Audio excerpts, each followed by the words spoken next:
Ooh, hello. And welcome, ladies and gentlemen, to the monastery, the open bar of the internet, the world's greatest shit show, and the place where we, the good brothers and sisters of this most holy of temples, seek enlightenment through the drunkest, craziest, and most batshit ways possible.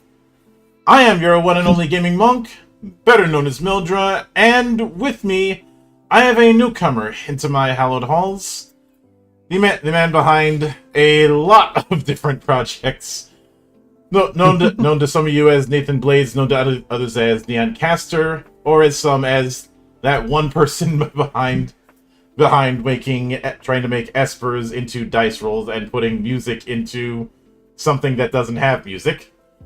But yes, indeed. Hello, everybody. I am your androgynous android late night DJ, the Neon Caster, tabletop RPG designer, streamer, voice actor, and general internet ne'er-do-well. Thank you so much for having me on. I'm very excited. yeah, thank you for coming on, and thank you for braving time zone and scheduling hell. Since for a bit of background, we had reached out about doing this about a month ago, but he was in the process of moving. I was in the process of getting settled into a new day job. So plus there's a whole damn pond between us, which always complicates things even more. But we made it happen, and it means I get to come to you in a room that is better soundproofed and has an Ethernet cable, as opposed to when I initially moved in, which this would have been a lot more fraught to do. So thank you very much for fitting me into the schedule. Yeah, and I've obviously I'm no rookie when it comes to this. I've been doing the interview thing for 5 years. I've got 1,000 interviews under my belt, and that is not an exaggeration. It's actually over 1,000. I have. That's why I always share the playlist just so people can see. I'm not some rando with this. I've been doing this for a while. But, of course. Because of that, I have had to deal with at least one time zone on each continent on the planet. So with that kind of thing, I have to be flexible and work with the fact that not everybody's on my time zone. In fact, most people aren't. But well, it means that also you get to connect with a really global community of tabletop RPG designers, which is really cool. I'm so used to the kind of face of online tabletop RPG discourse being very firmly American, so getting to see the pretty broad range of people who are making stuff is real cool. Yeah, and there certainly is that. Although, if I were to be more specific, it seems to be very East or West Coast, and I'm neither of those. And when it comes to the West Coast or the South, I can always have a bit of a laugh whenever they get a little bit of cold air. Like it's a recurring thing of somebody complaining about it being 60 degrees Fahrenheit and they have to put on a sweater. And I'm like, you fucking pussy. It's like, I mean, yeah, I even despite living in the UK and it being the winters here being increasingly awful. Hello, global warming. It's nice to meet you. I'm still somebody who doesn't like the cold that much. I'm very much a summer girly. I like the cold because you can always put on more than you can take off. And when there's enough snow on the ground, I see that as free ammo. Oh, I see. Yeah, no, we just get the cold without the snow, which is like the worst of both worlds. Well, and in all fairness, when a place like Texas gets a flash bit of snow on the ground and people start panicking, I understand it because they don't have the infrastructure set up.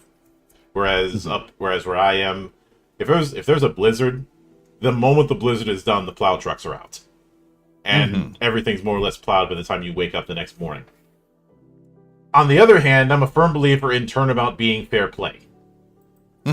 Because if I'm gonna be getting needled by some of my friends in warmer places, of them going, haha, you're freezing up there and it's nice and warm down here, I'm gonna make sure they get a receipt when they get that cold air coming.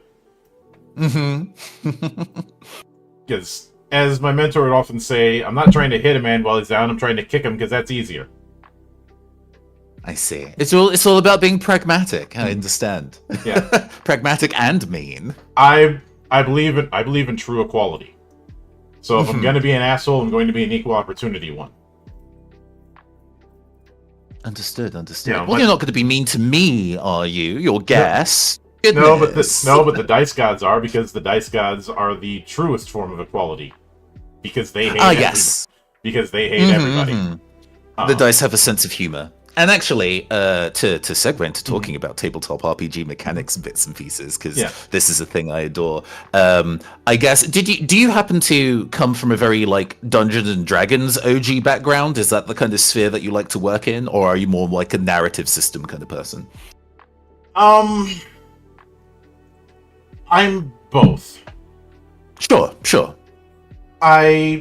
For me, I work within the totality of the RPG space, and I guess you could say I'm kind of a chameleon.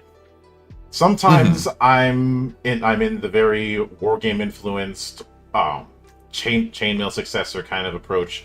Other times I'm in far more narrative approaches, and sometimes I'm right in the middle.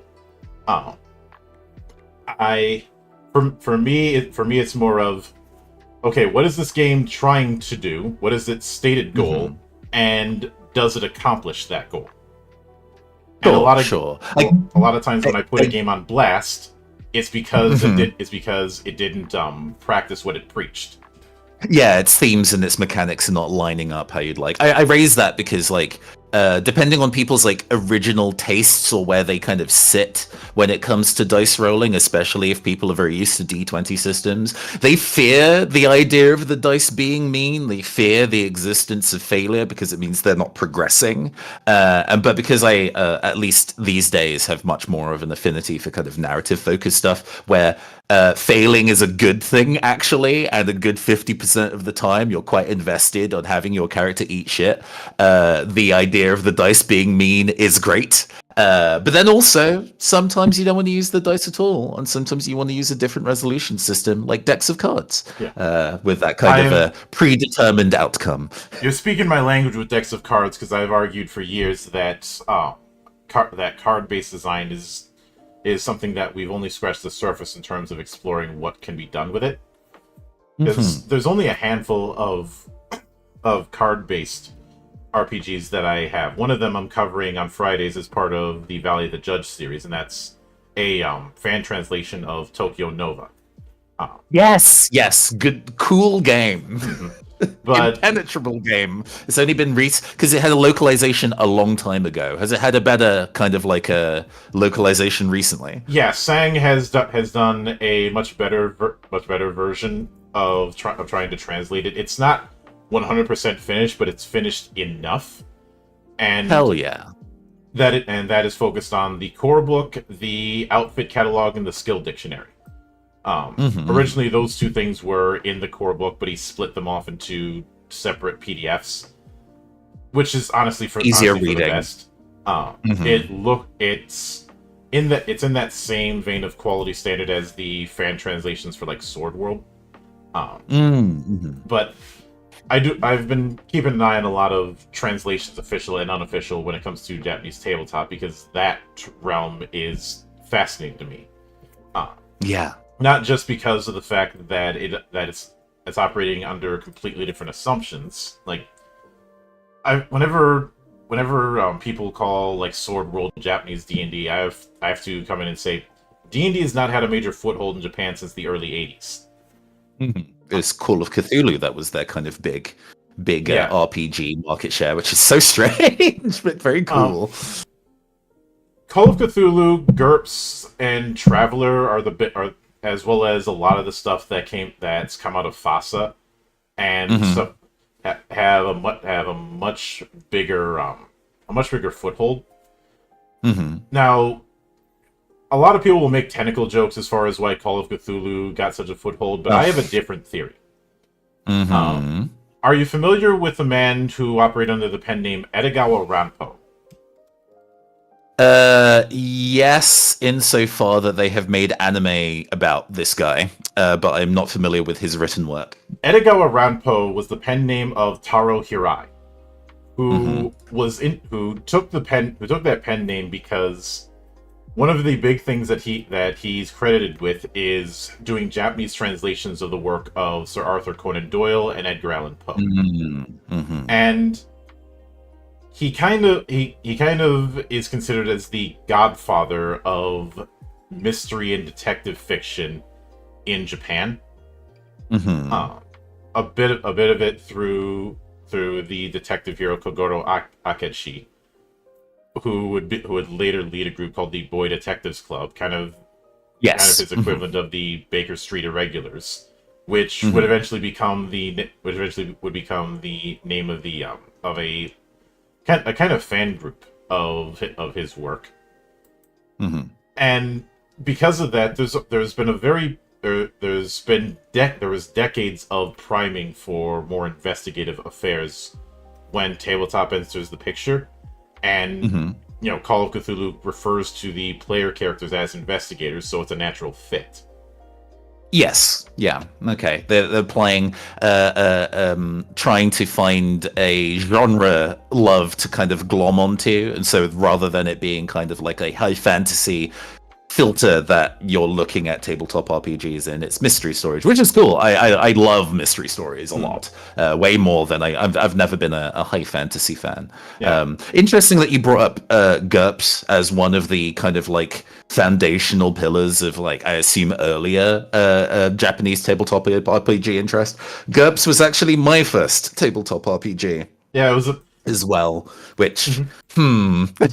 Yeah, and I don't mind GURPS. I know some people have the idea that I hate it. My only problem when it comes to GURPS is when people prop it up as an anything game without being fully honest about yes, the sure. fact that universalist games like GURPS or Hero, yes, you can do a lot of stuff with them, but it does come at the cost of the fact that the GM is going to have to be more hands-on to make sure that things don't get out of hand. And Mm-hmm. while it is a criticism, it's not one that I tend to point out in reviews where I've covered those kind of games, because it's it's more of a gentleman's agreement that that's just something you're going to have to deal with those kind of games. Yes, So it wouldn't be if you're doing a generic or kind of all universes style yeah RPG, then yes, it not being very specific in its mechanics yeah is the nature of things. the I guess I do personally like what systems that are much narrower with a very specific theme. Although to talk about my experience with GURPS very briefly, I yeah found one of my early character sheets in like the depths of like my file architecture a year ago and read it on air with a friend. And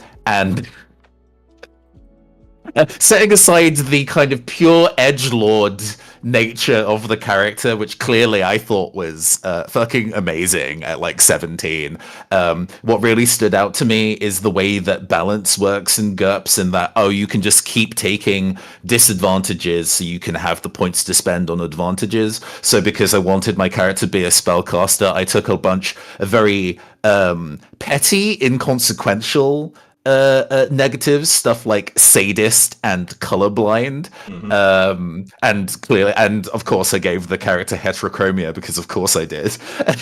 And it feels those are only ever going to be disadvantages if you make the GM make them matter, because you yourself are not encouraged to bring up your character's weaknesses during play. And it really stood out to me. It's like, oh yeah, this is a system that can do everything, as long as you want your GM to do all the work and you can just kind of give them annoying things to do. Oh yeah. um I've mentioned it elsewhere, but I technically did start with D&D, but it didn't last, because I started with the Black Book era, Okay. which was around, I'd say, 95-ish. Was the Black Books of AD&D Second Edition. And the real funny thing is, in the first couple pages of the player's handbook for that, it says this is not AD&D Third Edition. If only that hindsight is a motherfucker like that. But eventually, I wanted to explore outside of that, and it didn't take long for me to want to run my own stuff. And fortunately, or unfortunately, one of my first forays outside of that was Rifts. Sure. The Palladium system and Kevin Siembeta have been my whipping boy for over 20 years. Even and you can blame those games for the reason why anytime a book comes out that does not have proper navigation, I want the writer of that book logged publicly. Sure. Yeah. Doubly so. Now, if it's like a 30-page book or like a zine, I'm not going to make too much of a fuss about that. But if you're trying to do a 400-page heartbreaker, then you need to know what an index is. If you're trying to do even just a 200-page book, and I don't have indexes or a PDF of that size, and I don't have bookmarks or searchable text, I'm thinking that that kind of person should be keeled hauled off a boat. Just take a boat out to the waters, whether it be a lake or an ocean. Have them walk the plank with a rope tied around their leg. It's gonna be utter hell for them, but the punishment should fit the crime. I see. I can understand the desire for a big book. Most of my game writing history started out, I'm fortunately not one of those girlies that was like, I'm going to write my own fantasy heartbreaker and it'll have all of these things and I'll work on it for 10 years and never put it out into the world. And then when I finally do, and somebody outside of myself has playtested it, they bring up all the flaws. I started small. I started with like 1 pages. Are you familiar with Grant Howitt? Also UK games designer, did Heart and Spire and so on. Yeah, I'm familiar with him. I have several of his works. I just haven't had the opportunity to sit down with him. For sure. We are, I'm blessed to say, friends in real life. I've written for him a handful of times now. But there is a UK tabletop RPG event called UK Games Expo, where it's pretty easy to meet other designers. And on the Saturday, people tend to hang out in the hotel and just chat. So it's nice to kind of meet the people who have worked on games you love. But I was really inspired by one of his one-page RPGs, like Honey Heist. There's one called Hack the Planet, which is a send-up of the movie Hackers. Excellent movie if you've not seen it. I have. The website itself got hacked before the movie came out. Beautiful. Love that kind of fulfilling philosophy. But it had like 2 stats, like cyberspace and meat space, and I thought that was super elegant as like a system for you can always get a solid gist of who a character is just in their ratio of those 2 stats. So I essentially wrote like a sort of fan hack, or just like an inspired by the idea, called Agents of Hue, short for Hunky Undercover Elites, where you play as a group of gay spies who use like gadgets that are in their outfits and use sizzling tension to do teamwork roles with each other and that. Very, very stupid, really camp, like totally Spies meets Austin Powers kind of energy. I was gonna say it sounds like you were dipping into The Man Who Knew Too Little. Very, very much like a comedy of errors style game, and I printed it out on my, typeset it and everything, and then found him at UK Games Expo that year, and kind of was like, I made this game based on the thing that you did, and I thought it was really cool. So you can have a copy. Can we be friends? And genuinely started my writing career via that pathway, starting small with weird ideas rather than trying to go big immediately and then running into obvious pitfalls like not typesetting and having indexes. Yeah, I think even though I've only been working on the Final Fantasy project for like 3 years, I don't consider it a heartbreaker, for one, because I'm not a big fan of how that term has been warped, almost flanderized over the years. But also, for 10 years I've been, and even beyond that, I've been reviewing games and teaching people games. So that's a lot of time to watch other people fall into the holes. Yes. One of my major influences is Vincent Flanders, Vincent Flanders is a web usability teacher who, for decades, has run a site called Web Pages That Suck. and Mm-hmm. he's I written think I two remember books that. about it. Web Mm-hmm, Pages mm-hmm. That Suck and Son of Web Pages That Suck. The central premise is teaching good web design by showing bad web design. Mm-hmm. And his approach was described as the best way to avoid life's pitfalls is watch other people fall into the holes. Mm-hmm. And because of that, I would look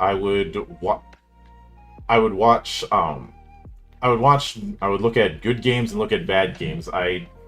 The footage has been lost, unfortunately, but I did an entire read and riff of the sheer insanity of games like Senzar and World of Cinnabar, which are awful, awful, awful games. I will make that clear. I do not advise anyone running them.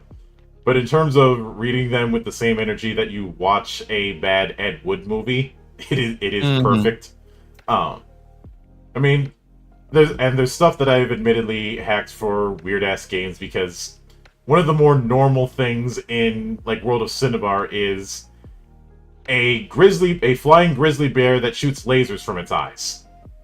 Sure. Yeah. Mm-hmm. Uh, and Raven C.S. McCracken seems like a decent guy, just somebody who should not be anywhere near a game design room.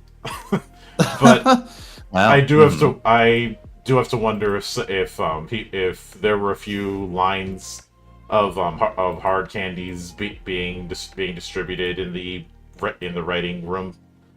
But Mm-hmm. uh, for me, I don't really have a set preference in terms of how much crunch or how little crunch. It's all about what is it trying to do and does it do that. Yes. Yes. Very much so. And for some games, that is going to require a lot of crunch.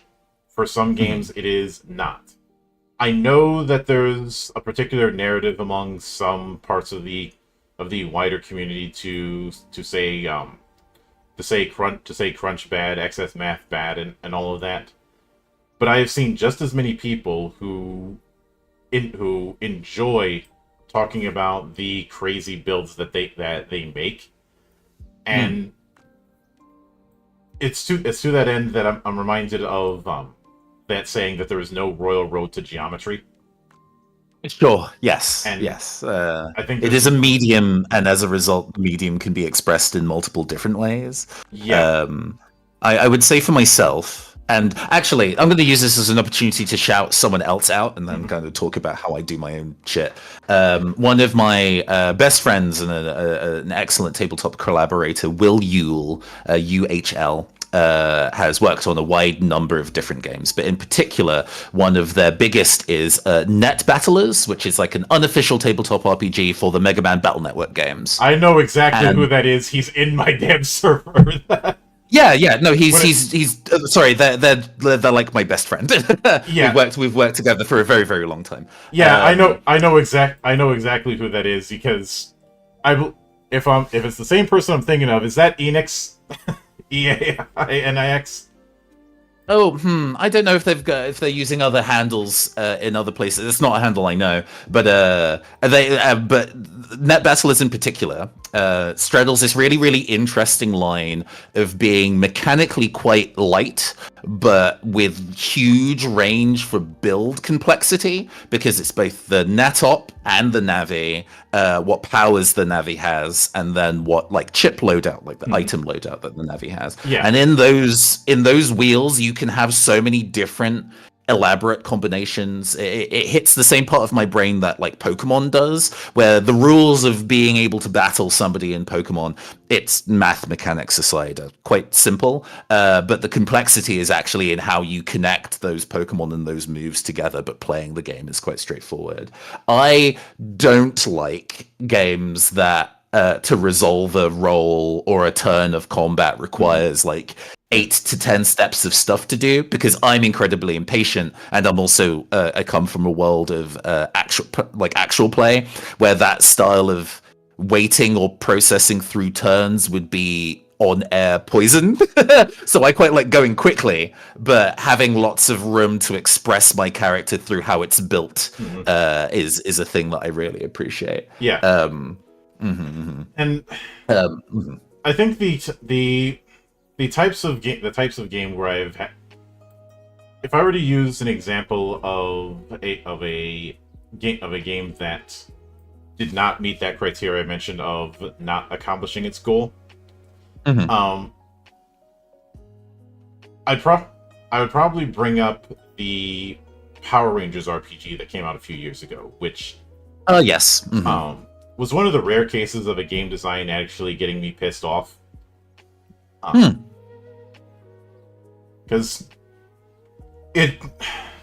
Oh, as any kid who grew up in the '90s, I obviously what I was as much of a Power Rangers kid as anyone else, and then when I learned Absolutely. about the greater Tokusatsu thing, it just expanded outward from there. So when you claim that when a game claims that it is the only book you need to run a Power Rangers campaign, that's obviously going to raise an eyebrow for me, because Absolutely. you're dealing with because Super Sentai has been around since the 1970s. That's a lot of series that go in a lot of different directions. Some of them good, some of them bad, some of them weird. You Car Ranger. And some of them all-time classics. And some of them ones that are treated as classics that haven't quite aged quite as well, looking at you, Zeo Ranger. But that is going to be an elephant in the room question that you have to deal with. And a big problem there were a lot of problems that I had with it, whether it be the way the die system works, whether it be some of the counterintuitiveness regarding how criticals worked, the weird thing of having one of the diseases listed being tetanus, which was just odd. But the big thing was, despite making that claim, a lot of the writing, a lot of the archetypes, the fact that Ranger colors are treated as character classes, which was not my first choice, was built around Season 1 original MMPR. Which, Sure. And the lore and the kind of space is much larger than that. yeah, and I know, and whenever I'd bring that up, I would inevitably get somebody going, well, that is the most popular season, that's what a lot of people started with, why not build around that? And I liken it to something I said when I covered Marvel Multiverse, which I also wasn't a big fan of. When you're dealing with a property that has been around for that amount of time, people are going to be coming at it from different angles. If you're making a Marvel RPG, for instance, there are some people who may have cut their teeth on the Chris Claremont era. There are some people who may have cut their teeth on the Jim Shooter era. There are some people who may have cut their teeth on the Toy Biz era with the animated works in the 90s. You know, Iron Man, Silver Surfer, and of course X-Men. There are some people who may have cut their teeth in the early 2000s with things like the Marvel Madhouse Project. X-Men Evolution, let's go. Yeah, Evolution, the Bryan Singer films possibly, and the many video games through that Capcom partnership. And this is something that I'm not saying that you explicitly have to build around all of them, but you have to be mindful of the fact that people are coming to the work with maybe those specific things in mind, and they would also like to be catered to. I understand. And with Power Rangers, you have a similar thing. You have some people who are going to be coming at this from just the Saban era, some from the Disney era, possibly some from the Neo Saban era, and maybe some a little bit from the Hasbro era that died an unfortunate death, but that's another story. And and this is why using Ranger colors as classes was a terrible idea, because, for example, they have the Blue Ranger as the smart guy, and not every blue throughout Power Rangers or Super Sentai very much is that. Having pink as the compassionate type. I can think of at least two who definitely weren't that. You know, having green as the loner, that only works with Tommy and none of the other greens throughout the history of the franchise. And on and on this kind of thing goes. And it's it is a case of, because of the fact that it assumes that people just want to run season 1 MMPR. It oddly enough makes the same mistake that TSR made back in the 80s with their Indiana Jones game, where they assumed that people would want to play as the cast from the from the movies. Right. And that game, even at that Indiana Jones game at the time, got roasted alive in pretty much every publication. White Dwarf didn't like it. Dragon didn't like it. And of course, those were the big two. Sure. And this is why the World of Indiana Jones, which West End Games made, they didn't do that, and that game is much more beloved.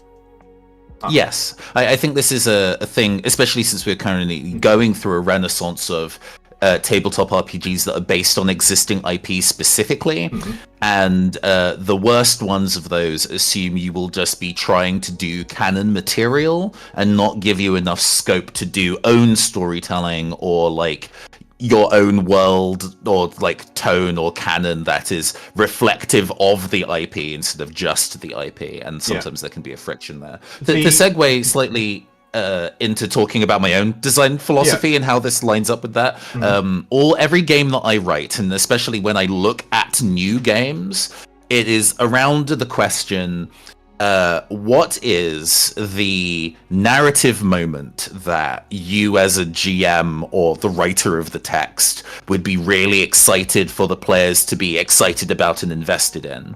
And what is the mechanic that pulls out that aspect and makes it something tactile and gooey?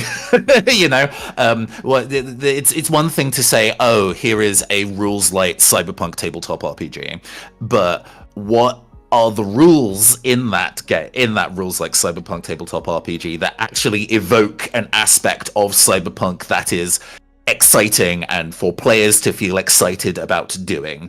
To pull one out of the ether, Hardwired Island is like a 90s retro cyberpunk game set on a space station, but it's also this really specific like comedy anti-capitalist text. So part of the mechanics is about how you are permanently in debt in cyberware about other stuff as well. So even after you're doing all of your silly like heist shenanigans, most of it, there's an actual part of the game mechanics that is about you spending all the cash that you just earned, in the same way that when you see like a Cowboy Bebop episode, they get the villain, but they don't actually get the money because they've destroyed so many things that their expenses can't cover it. It's that kind of aspect of the mechanics is also reflecting the narrative. For Heartbeats and Perfect Syncs, as we have that on screen at the moment, I was really inspired by like Kingdom Hearts. I call Heartbeats in Perfect Sync a love letter to every anime and video game that has a twink with two swords running up the side of a skyscraper to slap depression in the face. Very larger than life on purpose. Very much my friends are my power, and I will turn that into a huge sledgehammer to shatter the earth kind of energy. And to reflect that mechanically, characters do not have health. Instead, they have a dice pool system called their heart rate that starts at 5 and can get bigger and smaller as they succeed and fail in rolls and get more and less emotional. The less emotional you are, the smaller your dice pool. So when you're getting really hot-blooded, you are rolling more dice and are able to achieve more things. So that mechanical loop is very directly informed by how the characters are behaving, and that was like my central idea that I then built the rest of the game around, finding that mechanical core that fits the game narratively. I'm reminded of that 3 questions quandary that I first found out about through John Wick. No, not that one. And have since integrated into my own work. And you've probably heard these 3 questions. The whole, what is your game about? How does it go about doing that? What behaviors is it designed to encourage and discourage? Sure, yeah. It's in that same vein. And I will admit, when I first found out about Heartbeats, Kingdom Hearts was not the first thing that I ended up evoking looking at it. Originally, it was actually The World Ends With You, which absolutely is made by a lot of the same teams. So I get So I guess it's 10 out of 10, also very much in that sphere, for sure. Yeah. And you know, there's a reason why, even though it's kind of referenced in the name of like Heartbeats, so it's about that heart theming stays within it. This is me specifically being like, this is a tabletop RPG that is designed to evoke the themes of some specific IPs, but it is not so narrow that you can only do Kingdom Hearts in it. I don't necessarily want to. This is me not necessarily speaking ill of another indie game, but there is a Interstitial Our Hearts Intertwined, which is a Kingdom Hearts PBTA game. Yeah. That is very much concerned with about inter-character relationships, and specifically, very specifically, about playing as characters from different IPs going on a journey together, which only really exists in like Kingdom Hearts and to an extent like Smash Brothers and Ready Player One. So the game does not work if you don't want to play literally Kingdom Hearts but with your own OCs in it. And I was like, oh, that's frustrating. That's not what I'd want out of a Kingdom Hearts game. What would it be like if I wrote one? And so this is a analogy that I've often used, and some people have misinterpreted it, and when it comes to those people, they're going to misinterpret anyway, so I don't care. But it goes along the line of nobody wants to play as the X-Men.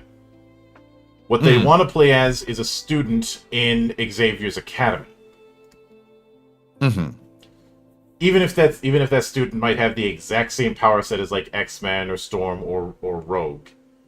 The fact of the matter is the world is what they want to play in it. Not necessarily the characters, not necessarily the canon characters in it. Yeah, they want to tell their own stories, not just kind of like do fan fiction. Yeah, there's. If I remember my mentor once saying, a novelist is shorthand for a bad GM, which was him being his usual harshness. But there was a certain point to that. In that it's important to build a sandbox for people to fill in instead of building a Lego playset. I've used the analogy of the blue bucket of Legos because everybody had that bucket as a kid. But I see that. The sandbox philosophy is very, very interesting. I don't like doing lore. If you look at Heartbeats or any of the games that I've written, I will be kicking and screaming and be like, no, I will not give you a setting. I will give you a very strong tone and some facts that are true, that have to be true for the game to function. But otherwise, I want you to make up the setting as a table. But yeah, giving people the room to kind of tell their own stories, however that might be, is I think very important. On the lore side of things, my position has always been shit or get off the pot. This will be the one time that I bring up D&D because this has been a issue I've had with D&D even in my earliest days.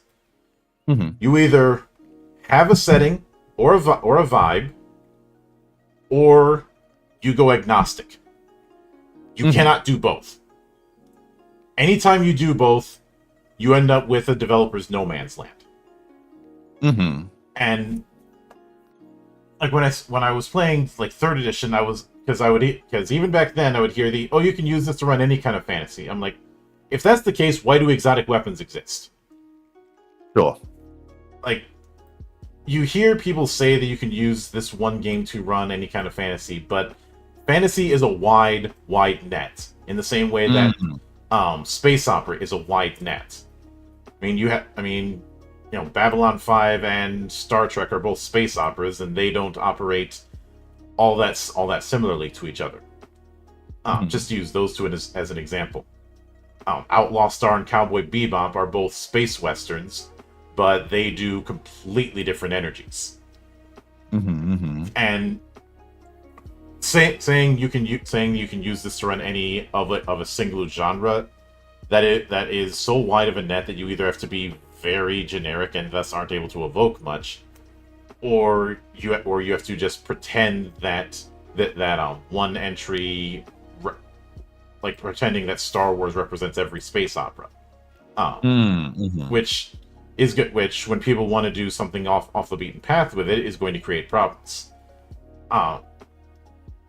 like I have, and in that particular vein, I've made my decision when it comes to the Final Fantasy project where it leans. It is far more in that building something agnostic, but that was a conscious choice that I made.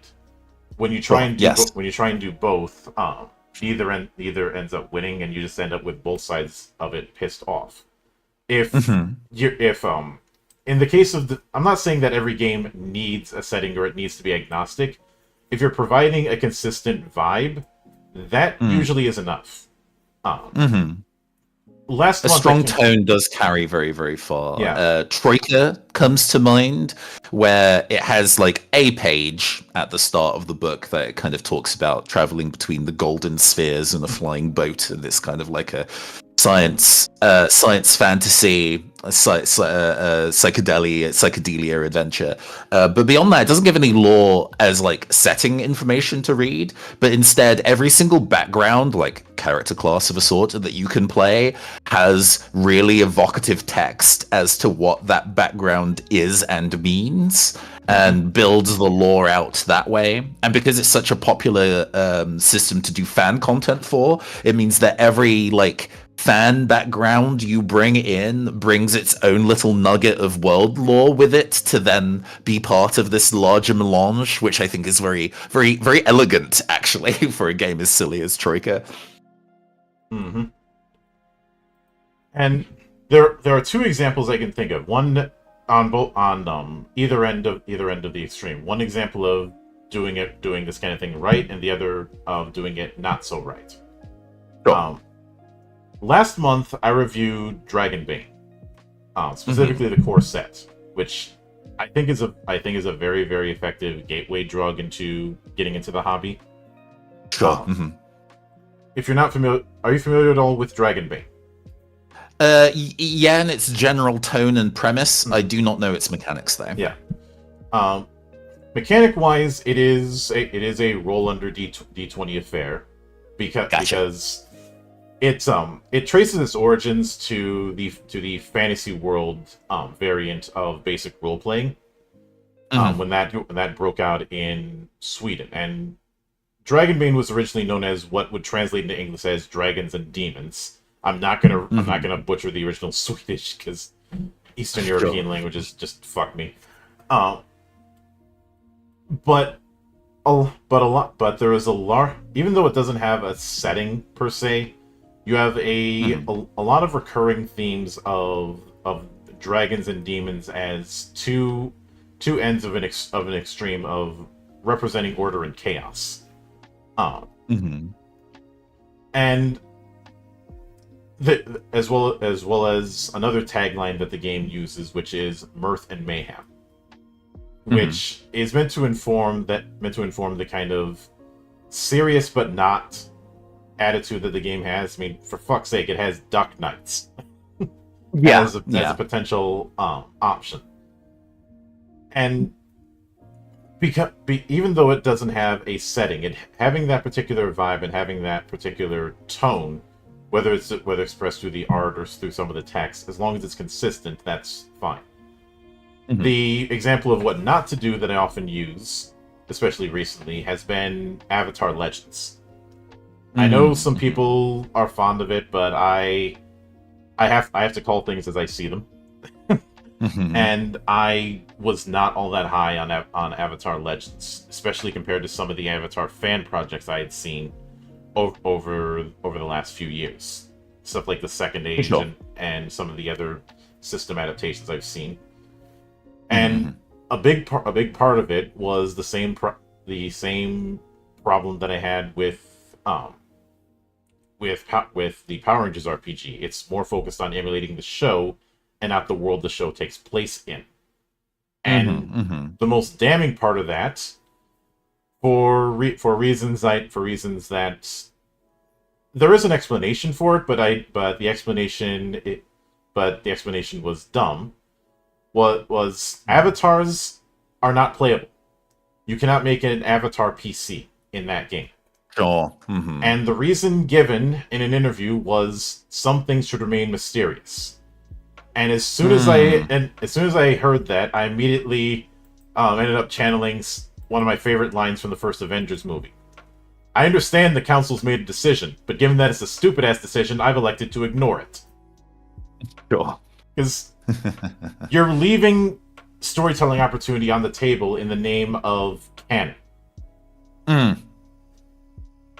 Yeah. It's the Avatar one's really is an interesting one because like it's a PBTA game that actually wants to have elaborate combat sequences, which is unusual for that particular style of dice math.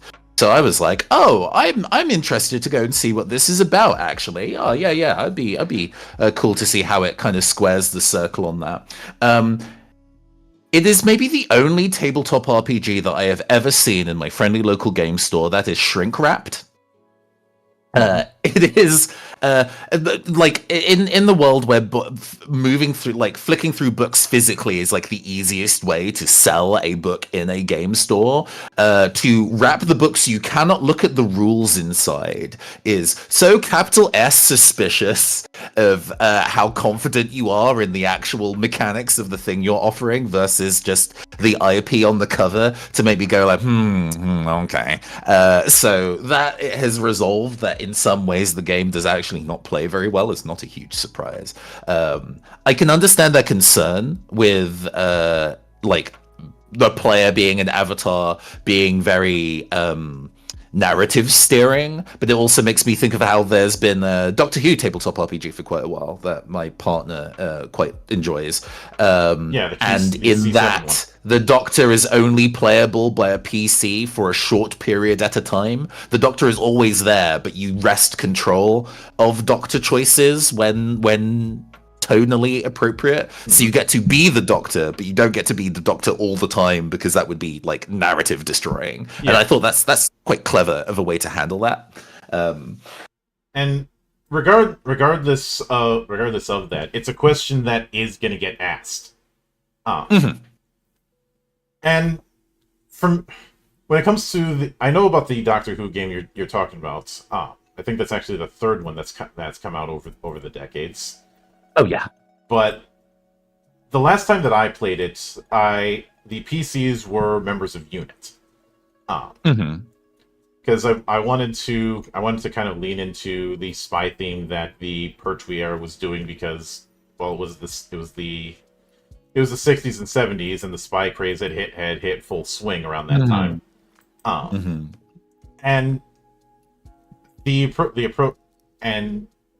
You have that, obviously there's that limited approach, but when it comes to the Avatar, I might have been able to buy their argument if it weren't for the fact that Legends of the Elements, the first attempt at doing Avatar in PBTA, which was originally called Avatar World when it was a fan project, actually did have the Avatar in it as a potential playbook.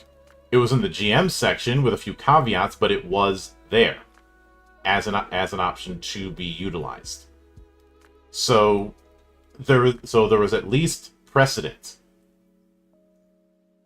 and if I'm being honest, when I look at the way the talent thing worked, I think one of the big questions I ended up asking is, why did this have to be PBTA? Which is a question I usually don't like asking, unless it's a case where something is clearly straining against the framework. Look at, for example, City of Mist. That started as a PBTA game, but by the time we get to Tokyo Otherscape and now Legend in the Mist, it's not even calling itself that anymore. Very much its own beast. Yes. Originally they were going to call it the system City of Mist Reloaded, but people and the Mist engine name was only going to be a placeholder, but people liked that, so it stuck. I had asked them about whether they would do an SRD for the Mist system, as it were, and they were like, no. And then they've released like 3 separate Kickstarters of different genres of using the Mist system. I like City of the Mist a lot. Both me mentioning before that I like mystery games in general. My first streamed actual play campaign, Arcana Core, used both a mixture of City of Mist and Voidheart Symphony. to do like a Persona style game. So it was using City of Mist as a core rule set, and largely when they're out in the real world, and then when they're in the world of fiction, we were using Void Heart Symphony for its specific kind of PBTA rules. It's a thing I quite like about systems like PBTA and Forged in the Dark, is that you can have two games that have equitable dice math but do different things with their mechanics, and just make them kiss, just make them smooch to kind of add this interesting hybrid experience where you're moving between both systems. And my involvement with that, actually, and being able to be chalked to Son of Oak games, means that Tokyo Elderscape, a number of the dangers in there are written by me. And which was a delight to do, actually. That was a lot of fun to write those. Yeah, I've had Amit on a couple times. I've tried to have him on more, but just scheduling didn't quite work. But and going full circle with that is the fact that we now have two Mega 10 TTRPGs that came out of Japan that have been translated, one officially and one unofficially. Tokyo Conception dropped properly back in December, which is an adaptation of Nocturne, and then we get Devil City Tokyo 2000X, which is adapting Mega 10 1 and 2 and a little bit of If. And sure. And both of them can account for personas, and in fact, there is some stuff in the works by fans to do persona user archetypes in those games. It just makes sense. People would definitely want that. Yeah, and of course, there's also stuff like Grimoire of Heart that is very much built around persona, which I have considered using that as a base to try and do my own interpretation on some of the stuff that was in that Persona 5 Imagining project. That was tossed around before Persona 5 actually became a thing. Yes. Because I do think it had some concepts I'd want to explore. And I even did a whole conceptual thing that was not built around the standard tarot deck, but rather the fortune deck from Everway. Okay. That's that. With the theme being around weaponizing fate. But a key thing with I suppose one other example of the whole why was this system used is I was kind of harsh on Candela Obscura. Oh sure. So were many people, as I understand. And I only covered the game because a buddy of mine sent it to me asking what I thought of it. I'm like, I'm gonna give my thoughts, but depending on how it goes, you may not like what I have to say, because I'm gonna do things I'm gonna do things my way. And it came down to me asking the question, why claim that Illuminated Worlds is this brand new system when so much of it reads like Blades in the like the Forged in the Dark system? Yes. I get that it was heavily inspired by Forged in the Dark and Vaesen, which uses the Year Zero engine. But I think they played their inspirations a little too close to the chest, because some of the stuff blatantly felt way too close, especially elements of Forged in the Dark. Yeah, and that's like technically fine. After all, you can't copyright a mechanic, right? So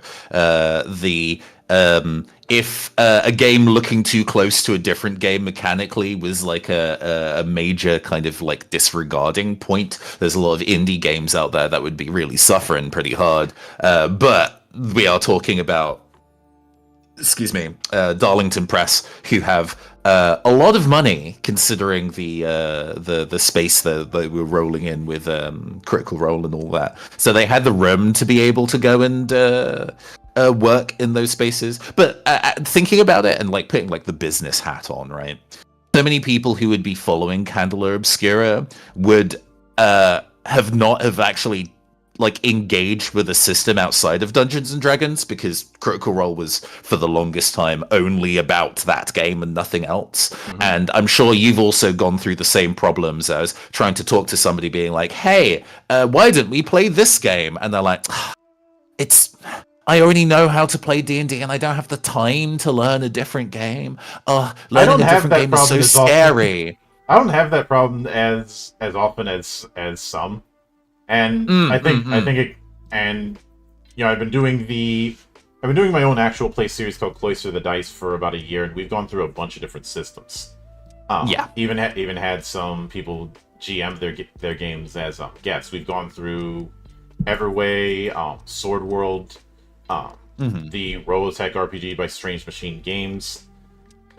Recently. Yeah, don't get me wrong. I'm not saying that it's an issue that I necessarily have a lot, but I know that the like Critical Role audience is very that energy. Yeah. So them writing a system that is ostensibly just two other existing systems just romantically intertwined to make a third hybrid thing, and them being able to pass that off as a fresh take is definitely a fresh take for their audience and literally no one else. Which, yeah, I understand. A smart decision. But the Emperor has no clothes once you show it to anybody who's played anything else that's not D&D. Which, I mean, there's also the fact that Blades in the Dark is in that same very gaslamp, gaslamp, horror adjacent kind of thing. So there's that as well.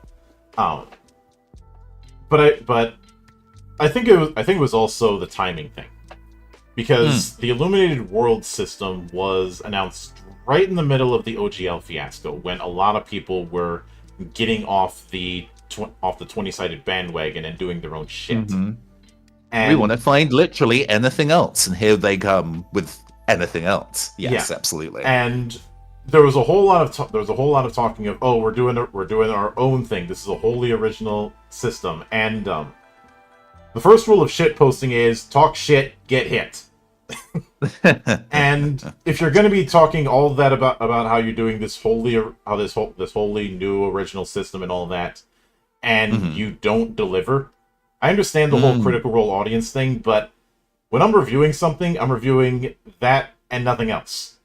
And if you're going to be making that kind of claim and you can't back it up, then you are going to be shown your ass if I'm tackling it. No, absolutely. Because I'm not reviewing an audience. I'm reviewing a game. Yeah, sometimes the context does come up as a facet, but ultimately it is about how the game plays in itself. Yeah. And yeah, the exploring a new territory for game rules is something that, as time passes on, increasingly difficult. There are no new ideas, as they say, which, to speak about City of Espers, because I've not talked about that yet, and to segue into that, that the premise of City of Espers was two things. One, the idea, the going back to what I was saying earlier in terms of like having a concept and then thinking of a mechanic to go around that. I really loved the idea of what if the kind of like versus matches that you get in like Splatoon, or the concept of are you familiar with the concept of ballroom? Not like classical dancing ballroom, but Vogue ballroom. Yes.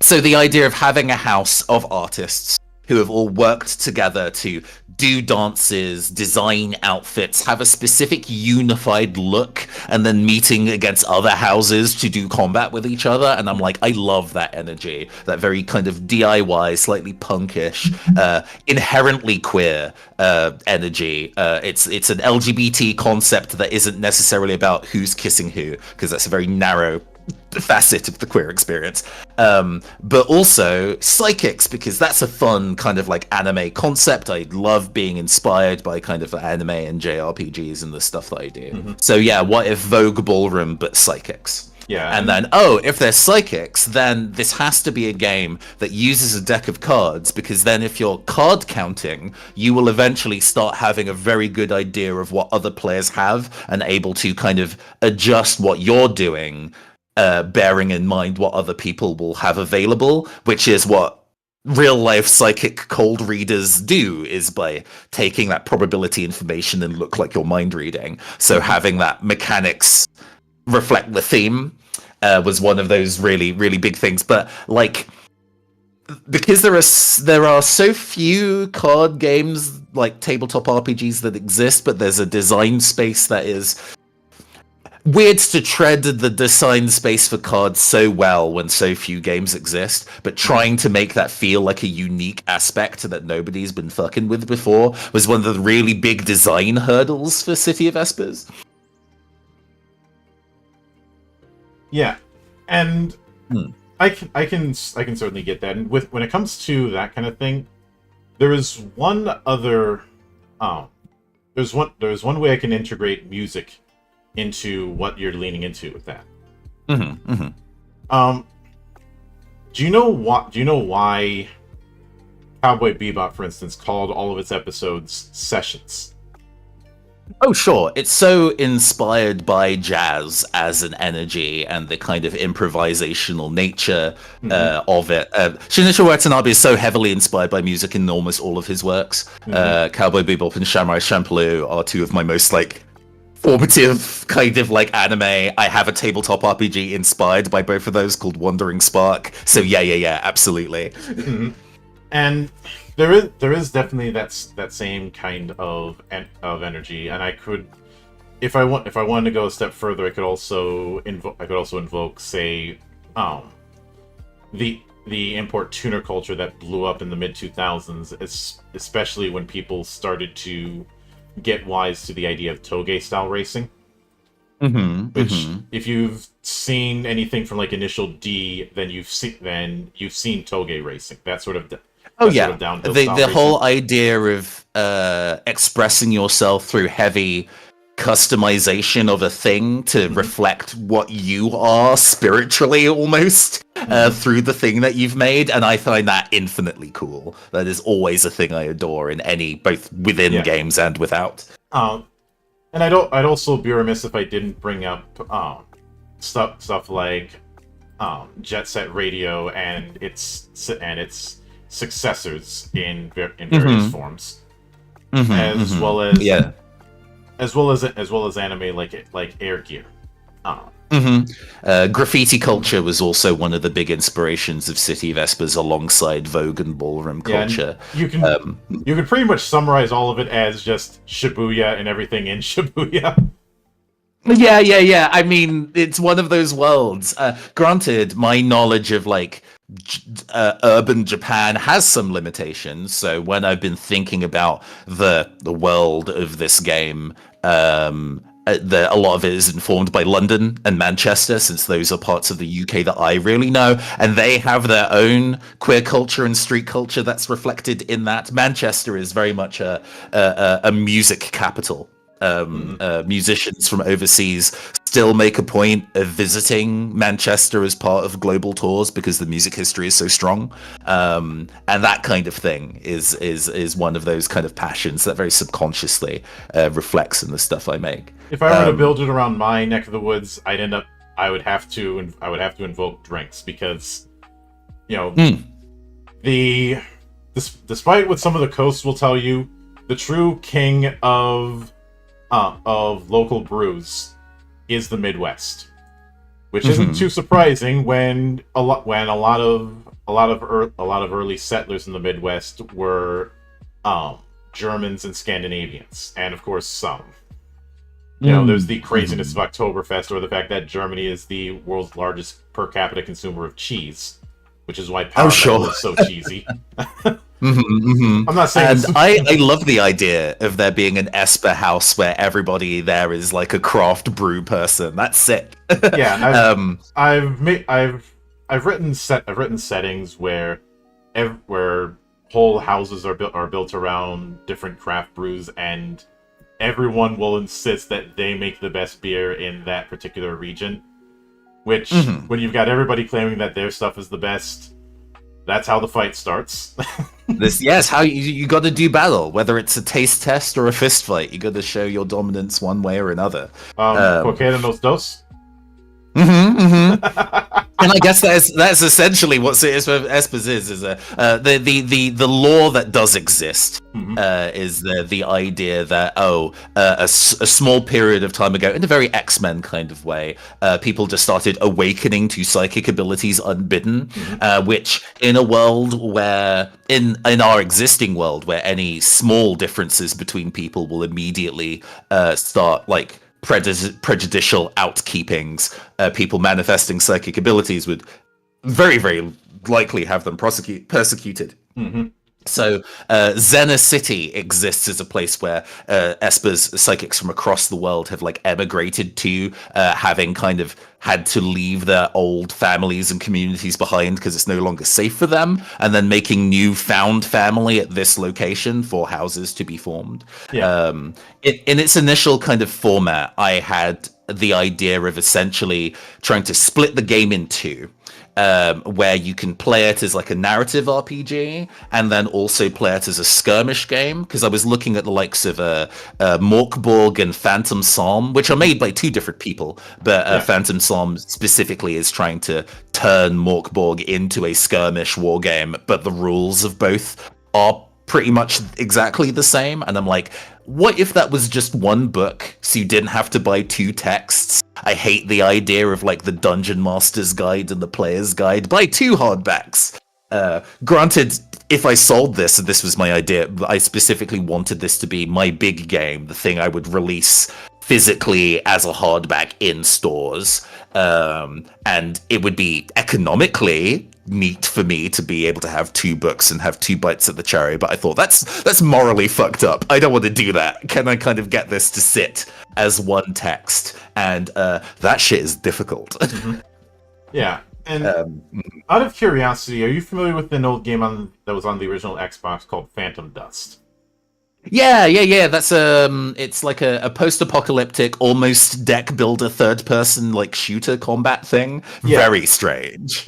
It is very strange. It is still available for free for PC users, and oh yeah, that was something that immediately ended up coming to mind with this sort of thing.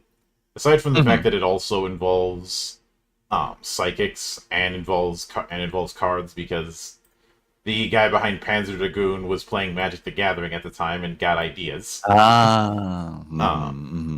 Which is saying quite a bit, since Panzer Dragoon itself is a very interesting setting with its own in-universe language. But I've seen some people say that it's high fantasy, but it kind of isn't. It is something that a lot that people have had to learn very quickly when dealing with adapting stuff inspired by Japanese pop culture. Is a lot of media in East Asia plays loose with genre. It is not all that. It is not all that strict with genre or genre conventions. So you can have something that is taking bits and pieces from different genres but creates a combined whole. I call this Gestalt fantasy. Oh, sure. There is definitely a lot of beloved science fantasy kind of ideas in JRPGs, like the Phantasy Star series, Final Fantasy 7 and 13 and 10, that kind of energy. And I've always liked that more than the kind of boilerplate fantasy stuff in general. Even the more ostensibly high fantasy stuff in like FF and is integrating stuff that is definitely not in the typical what I call the Tolkien melting pot. Like the original FF had airships and had damn time travel. Time travel, if we're going by contemporary conventions, is something that's usually in science fiction, not in fantasy. And even the concept of a time loop is significantly more high concept. And because of that, it's something that has to be accounted for, just as much as the fact that the martial caster divide is not as clear cut. You look at a lot of a lot of anime, a lot of manga or video games, and you have a lot of characters who, if you were to apply that kind of divide, would be gishes. Mm-hmm. Which I'm not saying that you can't do class-based design in that kind of space. You just can't do it in the typical approach. Sure. Yeah. Finding a new way to kind of express these concepts that fit setting rather than square peg round hole. Actually, to elaborate a little bit on trying to square the circle of doing both the narrative side and the skirmish side. It was also personally, I love miniature painting and kit bashing, and I like war games sometimes. The most complicated war game I've played is Marvel Crisis Protocol, which is definitely a war game for babies. No, I'm being flippant. It is a very easy to learn war game as opposed to, say, something like Infinity. So I was like, yeah, this is also a tabletop RPG where you're really encouraged to, as a table, all kit bash your own personal miniatures and give them a shared theme between each other, like an outfit color or something like that, so they feel like a unified whole. Wouldn't that be sick? But the best way to use that is kind of like tactical maps. After finishing this first build of this game, I did a little bit of a shopping round of publishers, both big name and independent. I'm currently in the process of this still, so I'm not going to name names of which specific publishers, but I'll kind of talk about the feedback I got. Both of the initial publishers that I approached were like, hey, the way that this is set is that you set yourself up to be a jack of all trades, master of none optically. People who are coming for the war game side will not care about the rules light system because they will not use that in their kind of like, I'm going to set up a game with no narrative, throw minis against each other and then pack it away again. And the people who are invested in the narrative storytelling side of things will be very intimidated by the idea of a war game. And it's always difficult when you get feedback from experts about something that you work on that kind of push back against the hardline premise. I was internally, not externally, like balling my fists and being like, no, I wanted to make the first gay war game. Boo, boo. What do you mean this isn't what people want? Which is, yeah, I like the aesthetics of the war game environment kind of split pretty evenly into straightforward fantasy, literal Space Marines, either the brand Space Marines or other kind of like gritty kind of space sci-fi, or like people in trenches covered in mud, and those are the only three like war game genres that exist. And anything kind of more cheerful, or dare I even say more fashionable than any of those three options, don't really get much of a look in. So it would have been a very difficult kind of market to crack. And if this was going to be my game that I wanted to be sold in stores, I would have to be market-minded, which I never usually have to do as an artist, especially as an independent one. So having to kind of make peace of that was initially quite difficult, although now I've moved past that stuck. Mm-hmm. Yeah, and I can see where they were coming from, but I think there is room for it. It's just about taking a certain angle. And when it comes to those big three genres, one of the key things that I can't help but notice with them is that those are all usually full scale style war games. Not so much skirmish affairs, which I've always defined the difference as scale. Skirmishes are usually involve the equivalent of an adventuring party. We're at maybe multiple adventuring parties, or the equivalent of, say, a sports team. You know, whether it be hockey, whether it be football or rugby, or like no more than the baker's dozen, essentially.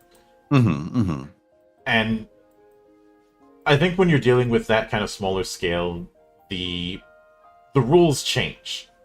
And I don't mean the rules, but rather the assumptions. Yes, this is true. And We have things like a Cyberpunk Red Combat Zone and Malifaux and sort of Necromunda, but I would put Necromunda as people in trenches covered in mud as a genre. Only the ashes dare to wear anything with color in it. So yeah, there is more of a room there, but it's still kind of a pretty... a market that has a big three or a big like Trench Crusade is the word that is on every wargamer's lips at the moment, and it is very specific in the kind of tone that it is. Before that, it was like Turnip 28, which is actually very similar in tone, so it felt like a difficult market to crack. Opening act, which we see on screen, is essentially the war game side of the thing I initially wrote, and I like it well enough. It's incomplete and would have kind of additional things to kind of do to it. But I love that I managed to go and put that out in the world, so it is a crystallized version of this original intent of the game. As a skirmish game that can make that work. I've since revisited it over the last month or two. I've been going through a big process of rewriting the game to be RPG side first, and then the action sequences now use like a Fate style zones system of close, near, and far zones with a grid that you can still place miniatures on, because even if the publisher that was speaking to was kind of like, hey, you need to change the combat system of this game so it's not like a map with ruler measurement kind of thing to something that fits more the RPG side of it. And I was like, by hook or by crook, miniatures will be in there. If you ask for me to remove the miniature aspect of it, I'm just not publishing the game with you. That's the thing that I have to keep, non-negotiable. So that side still exists, but in a simpler form. When you mentioned that opening act is kind of the war game side, what immediately came to mind is the tale of two systems that is BattleTech. And I'm not sure how familiar you are with BattleTech, aside from things like the memes, like everybody loves the Urban Mech trash can. Oh, sure. I'm familiar with the style of them, and I've seen more of the war game than the RPG side. I don't think the RPG side is as popular. The RPG side is frustrating. I'll put it that way, because every single one of them, there's some kind of catch. And I've covered all of them in some form or another. But aside from me being legally required to say fuck Harmony Gold, but BattleTech, as far as how it plays as a war game, can be put into two camps: Classic and Alpha Strike. Classic is even though individual units are more detailed, it is built for lance-on-lance combat. Lances in BattleTech is usually a squad of 4 or 5 mechs of varying sorts. 4 is the standard number of a lance. The clanners use 5 and refer to it as a star, but they're clanners. Who cares? Whereas Alpha Strike simplifies some of the things like armor, but is built more for larger scale affairs. And even with that, they're still using the same units and all of that, and largely the same mechanics. Everything revolves around a 2d6 roll. But it means that you can have a unit and have it work either way. So if one was to take the whole narrative and wargame approach, would you plan on having it where the core mechanics, the stat setup and the like would be similar between the two? Just some things might get simplified versus others? So the way that I wrote it is that the dice math, as it were, the card math, is exactly the same for both the RPG and the skirmish side of it. To summarize for people, the PDF of Opening Act is free to download, so anybody who's interested can give it a look. But it essentially splits into 4 stats: Vault, Flow, Burn, and Hold, intentionally kind of evocative in name and not just like attack, defense, and speed, because that's tonally not what the game is. Mhm. And that applies in both solving circumstances in a narrative sense and in an action sense. When you want to do stuff like melee attacks, you use Vault because it represents both might and insight. Think quickly, and collide fiercely, for example. So yeah. The idea was that you use the same kind of stat builds for both. So if you understand one, you can carry that over to the other, or more. If you build a character with one side of the game in mind, you can use it in the other side of the game without having to do any conversions.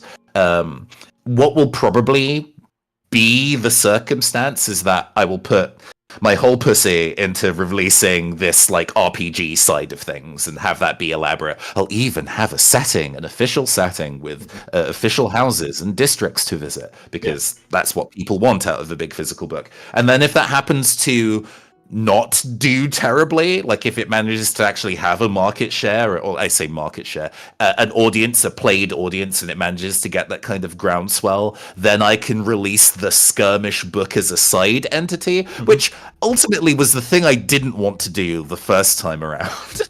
So it's kind of funny that this has come full circle to the thing that I kind of didn't want to do in the first place, but ultimately that is marketing wise what needs to happen. But it also means that if I do a separate skirmish book, then I can actually dedicate way more mechanics and text to skirmish flavored things exclusively that would be interesting to people who only care about that world and not the narrative side. Yeah. Yeah, it's a roundabout process. I'm still waiting to hear back from one of the potential publishers and what they feel about this rewrite. But things are looking hopeful, so cross your fingers for me. Oh yeah. I'm not going to do that. I'm just going to knock on wood. Thank you. I appreciate the well wishes either way.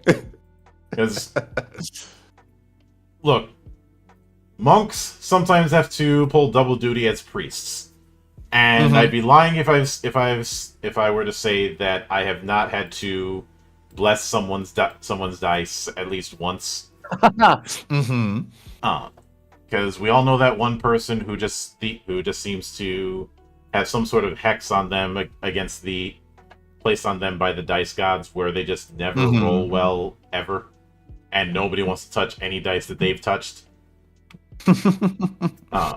Sometimes dice jail isn't enough. You actually need to break out the sutras. Yeah, the chants. Absolutely. I have those. I have pulled a full exorcist on some of the dices and dipped them in holy water. I was gonna be like, was salt involved? Let's go. Nice. Yeah. Salt's not as effective as people think, but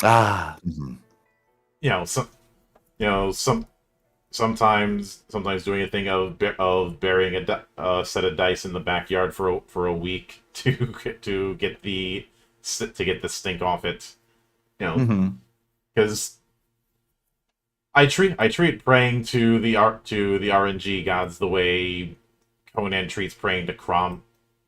Sure.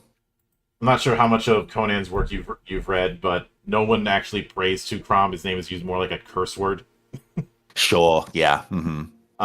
Because Crom is very much inspired by like Cernunnos and Odin, and the idea is if you need to pray to him, then you're too weak for anything that he would give, anyways.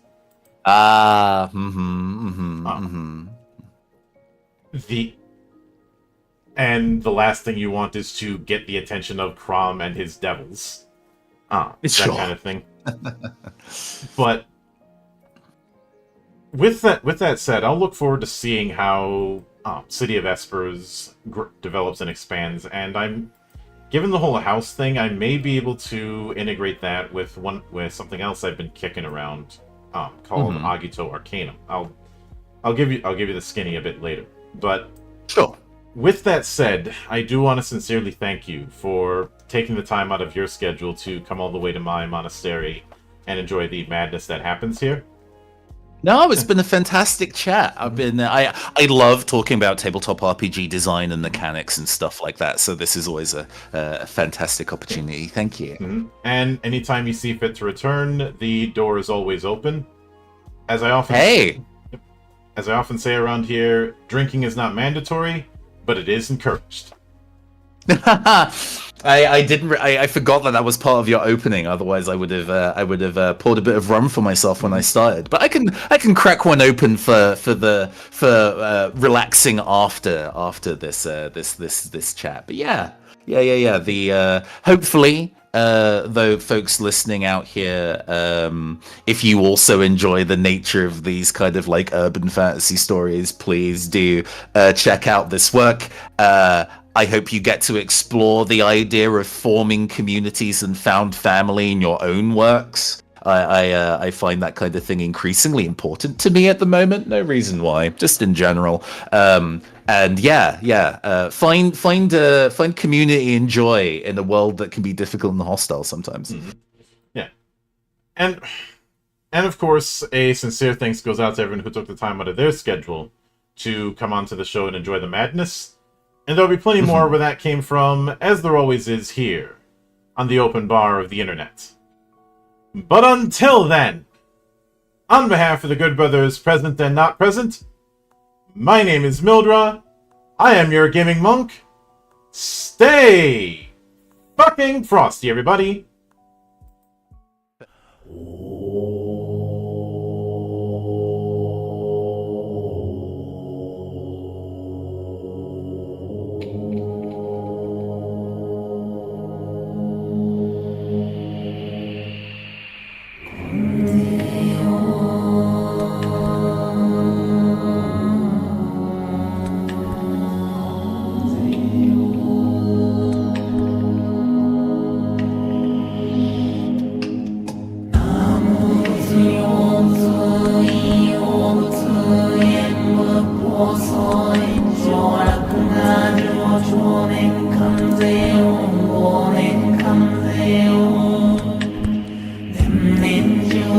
Thank you.